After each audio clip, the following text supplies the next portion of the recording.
I volunteer with a wildlife conservation group. In a nutshell, we patrol some pretty out-of-the-way areas and sometimes stay the night in the forest. In the fall of 2014, I was showing 2 brand new recruits around this really isolated area. We drove in on an old logging trail, and by the time we got there, it was nearing dark. The actual spot I was showing them was about a 20-minute hike. When we eventually got there, one of them, an 18-year-old female, decided to come with me, and the other, a 19-year-old male, stayed in the truck because he said he wasn't comfortable walking through the woods in the dark. This is volunteer, so whatever. I walked down to a river with one of the recruits, using flashlights. We took a quick look around, and then we got back a little under an hour later. The guy who stayed was looking at us like we were crazy. He began asking where we went, with a terrified look on his face. I pointed in the direction where we went, and he said, "No," and pointed to the other side of the trail. He told us that we were walking through the woods back there, as he pointed into the woods opposite to us. Because he was a little on edge, and it was getting dark, I assumed that he just saw an animal or something, and after a few awkward moments, we decided to head back out. Not much further down the trail, we came across a fair-sized tree in the road that wasn't there before. He began exclaiming, "I told you so! I fucking told you so!" Beginning to feel a little uneasy, I began to slow down and reach for my door handle to get out and take a look at our obstacle. When through the dim light coming from the taillights of our truck, I could clearly see someone jumping from the bush behind us and sprinting for the truck. I began cursing as I hit the gas and ran our truck over the tree, sending everything in the cab flying everywhere. Both rookies were yelling as I sped down the horribly unkept logging trail. Eventually I slowed down and we drove back to the office in complete silence. By the time we got back, it was around 1:30 a.m. I called one of the group managers and explained what had happened. We decided not to call anyone because nothing extremely illegal happened. Nobody was hurt, and it just wasn't worth wasting our resources to go out there for nothing. I was called the next day and informed that both recruits had quit. To this day, I have no idea what that was about. I chose to believe that it was just some late-night logger who was just as surprised as we were. That's the only explanation that lets me sleep at night.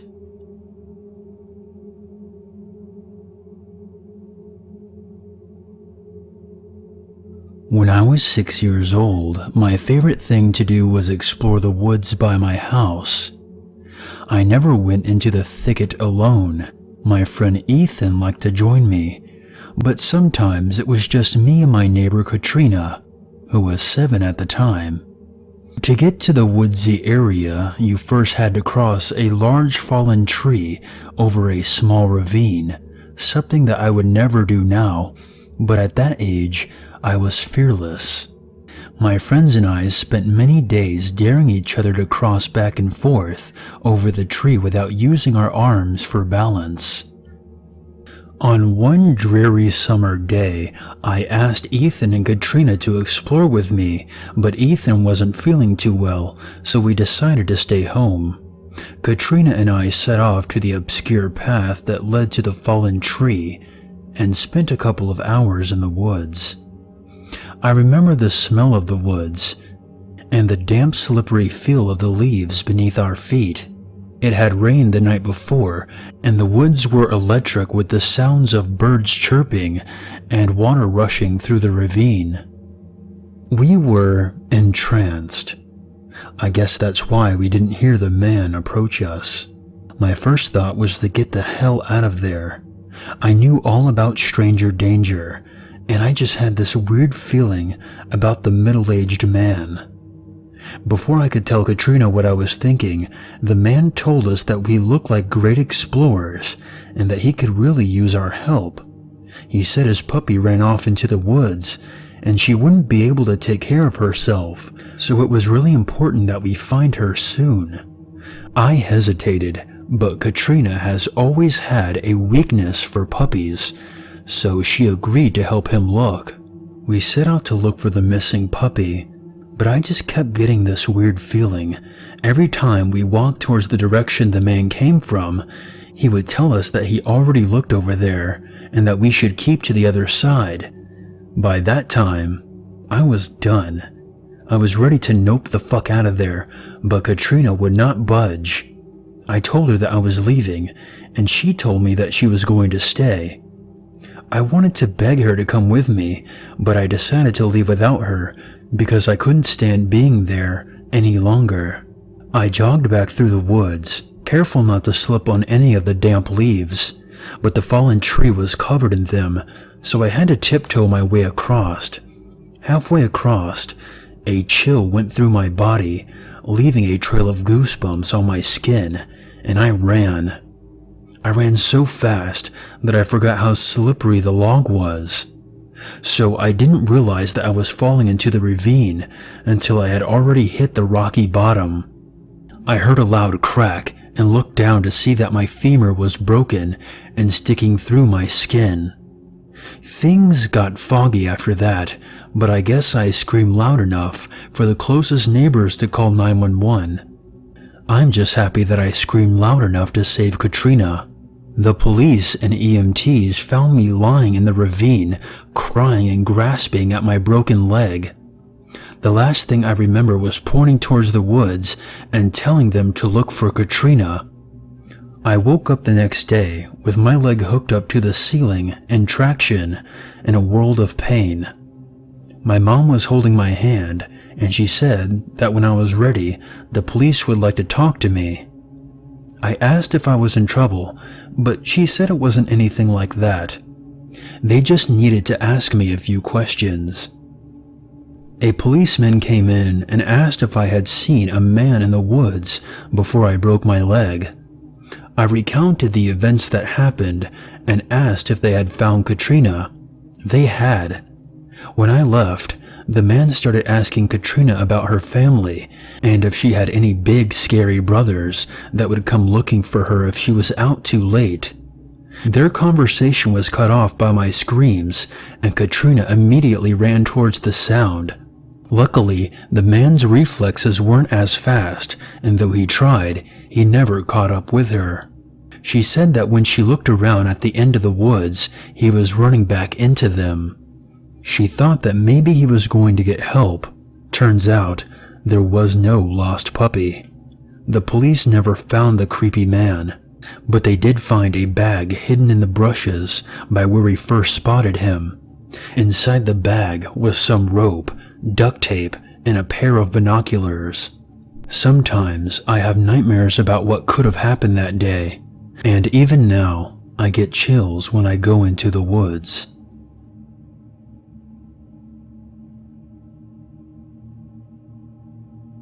To give some explanation and background knowledge for this whole encounter, I was around 15 at the time this occurred.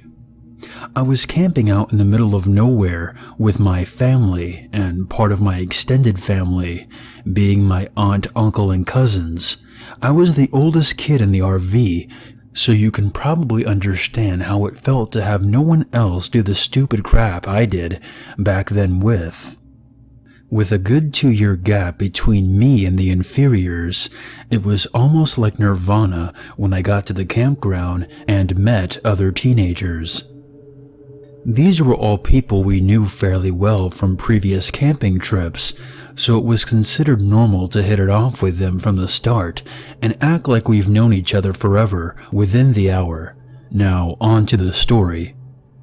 My parents trusted me a lot, no lie. I liked my fun, but I also liked getting home in time for dinner equally as much.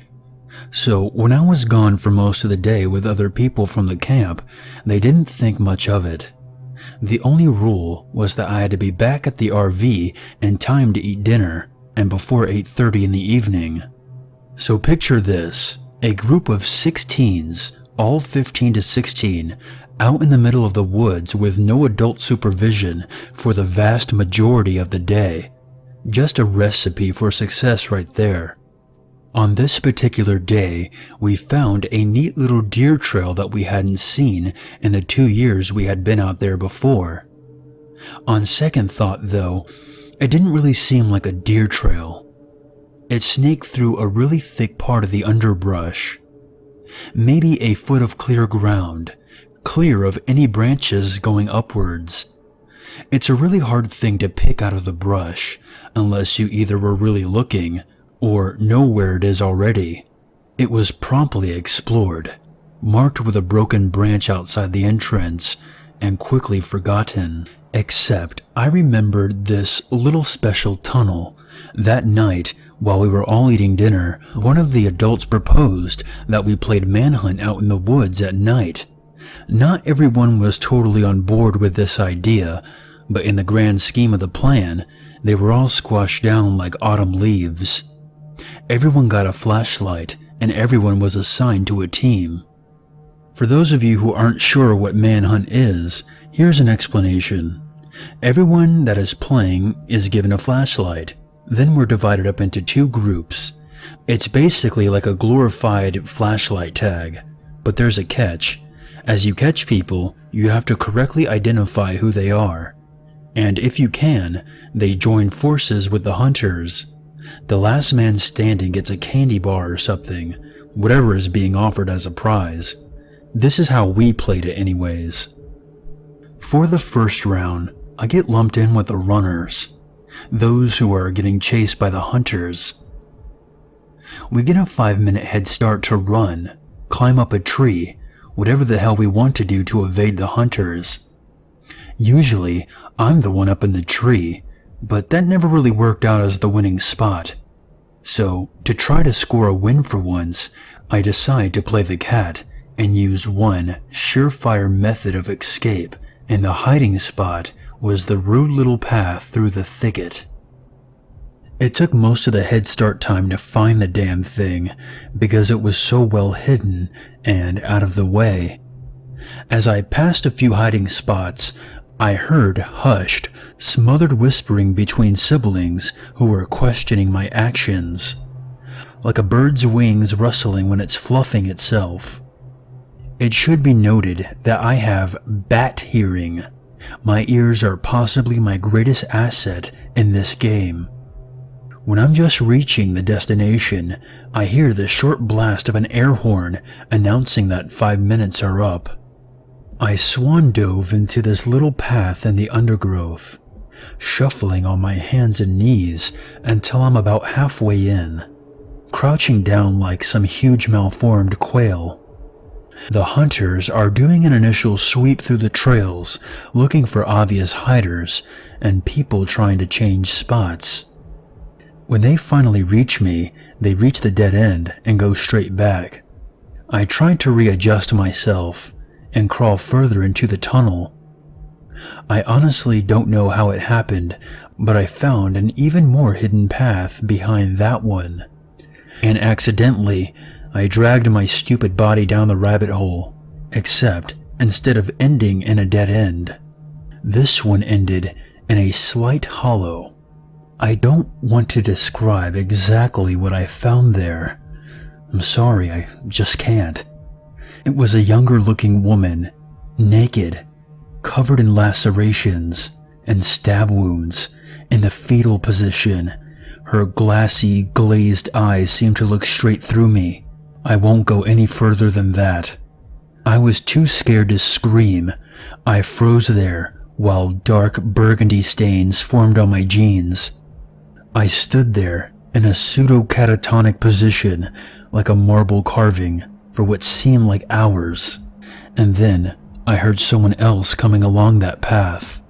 Have you ever been so scared for that one moment, that one insane moment, you truly consider something incredibly stupid as a valuable option to escape?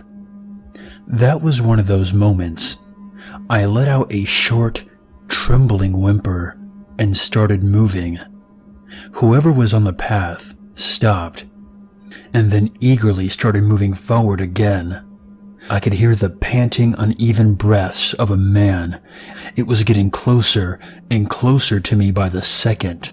By some wondrous, beautiful miracle, he missed the path leading to the brushy hollow. I heard him moving down past the entrance, dragging something clunky and awkward behind him. I heard clinking noises and the occasional effort to silence the small, sharp noises. I heard a low curse somewhere towards the end of the tunnel, and I blasted out of the undergrowth like a bullet forcing its way out of a barrel. Cracks, crashes, and obnoxious rustling was all around me as I heard the man sharply intake a breath and begin to move towards me.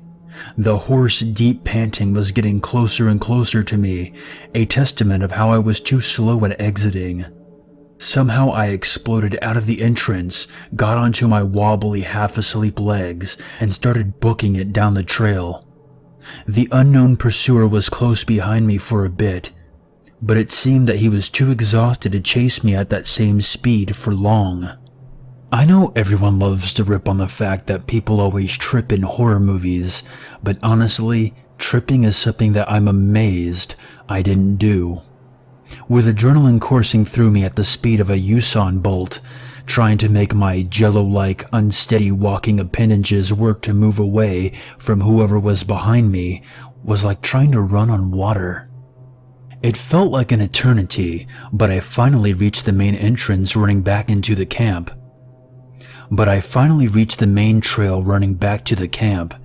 And I sprinted down it screaming bloody murder. Focused faces looked out from the trees, and I think someone called after me. Reaching the camp was easy, but trying to explain why I woke up half the people in the camp and bolted out of the woods at breakneck speed was harder. When I finally choked the words out to explain, I remembered a profound, insidious silence throughout the group of adults waiting at the mouth of the trail. I don't really remember a whole lot from that point on. I know the cops were called, and my mother and aunt ran shrieking and wailing along the trail, trying to get the other kids to come back to safety. When someone's yelling like that, you don't ignore it. They rounded everyone up in 30 seconds flat and barreled back into the camp.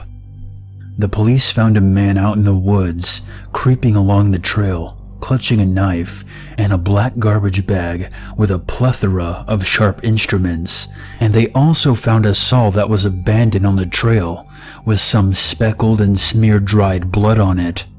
I don't really think that there's any getting over this. I still have nightmares sometimes of the man chasing me, breathing heavily down my neck, trying to catch me, and sometimes he succeeds.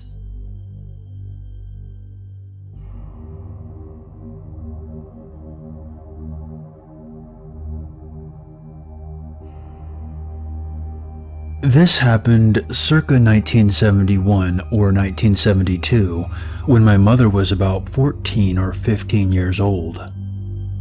The incident occurred in a heavily wooded area near Birmingham, Alabama. My mother is the oldest of 5 children. She has 3 sisters and a brother, who is the baby of the family.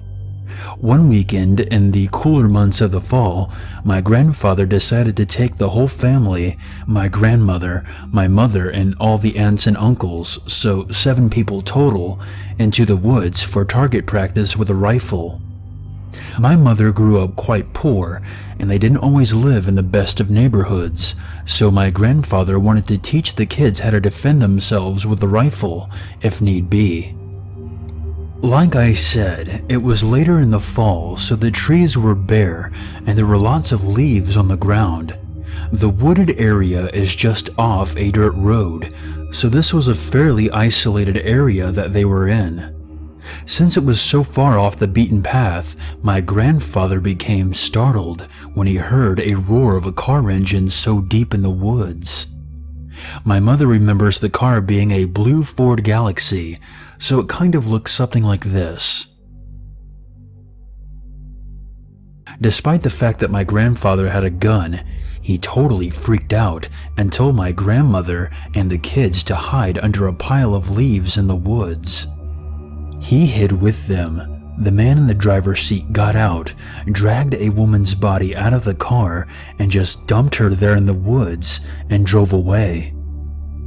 After my grandfather was sure the man was gone, everyone came out of hiding, and the woman sat up and stared at them straight in the face. My grandfather asked the woman if she needed help. She said no and that she would be fine.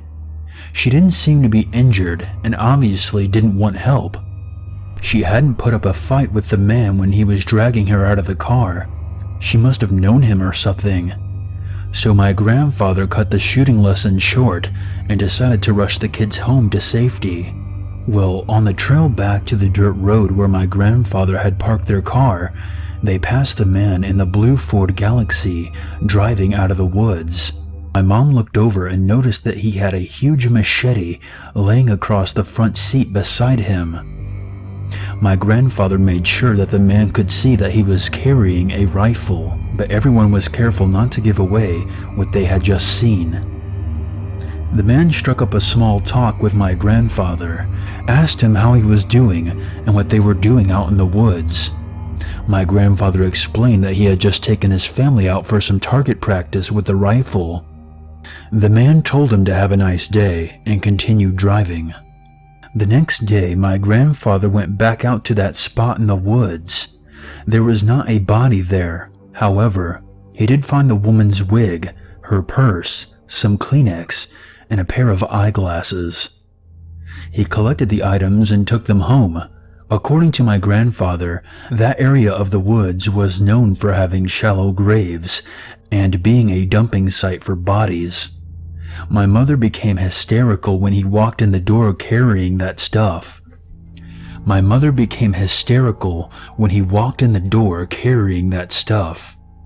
She started screaming, "He killed that lady! He killed that lady!" My grandfather ended up taking the items to the police station, but my mom doesn't think anything ever came of it. She never heard anything else about it after that. Well, she did hear one other thing about it. Early the next morning, my grandmother called my mom when she arrived at work. Just before the kids left for school, she told them not to take the bus that day and that she would come home and pick them up and drive them to school. When my mom asked why, my grandmother said, "Because that car is waiting for you at the bus stop."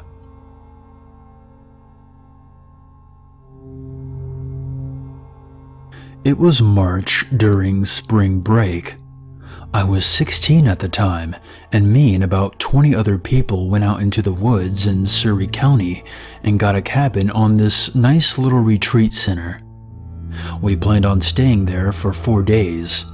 For a bit more detail, the cabin was surrounded on all sides by woods.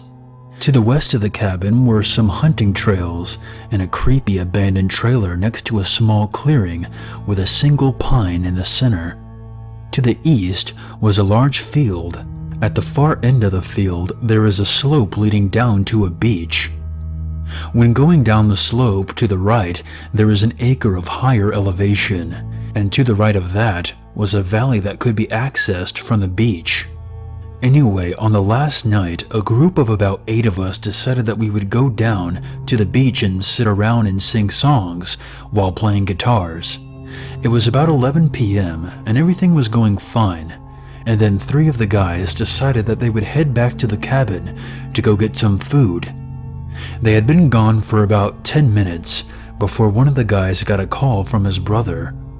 His reaction to the call made it seem like something had happened or someone was hurt. When he got off the phone, he said, "We all have to leave, right fucking now," in a very hushed and panicky voice. We all asked why he told us that, and apparently, while the others were walking back, they found a rabbit at the top of the trail, and its head had been cut clean off. Not ripped off like an animal's doing, but cut like someone had took a knife to the rabbit. So we automatically thought they have to be fucking with us. We all began to walk back, brandishing the guitar and metal pipe as weapons in case they weren't fucking with us. About halfway up the hill, we hear rustling and twigs snapping to our right where the valley is. It sounded like someone was walking up the side of a very steep slope. We told them to knock it off, and that if it was a joke, it wasn't funny. The movement to the right stopped very suddenly. We kept going once we neared the top of the hill. I turned on my phone's flashlight, and right on the ground in front of me was a rabbit with its head cut clean off. We took off running and heard something coming out of the woods after us. We didn't stop running until we got to the cabin. When we got there, we found all the guys were sitting inside. We locked every door and all the windows. Me and 2 of the other guys stayed up all night to keep watch to make sure whatever it was didn't follow us back to the cabin. We all fell asleep around 6:30 a.m. When we woke up at 8, someone was flipping their shit about a decapitated rabbit head laying on the front porch by the front door.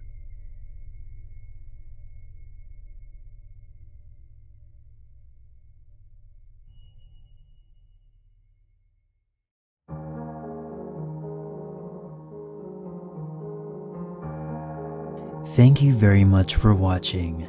If you enjoyed this video, please share, like, and comment, and become part of the Unity by hitting the subscribe button. If you have a scary story that you would like to share, be sure to send it to my email or post it on the free horror stories subreddit. Consider donating to this channel and be sure to follow me on Twitter. And until next time, stay spooky and never forget, there's always a reason to be afraid.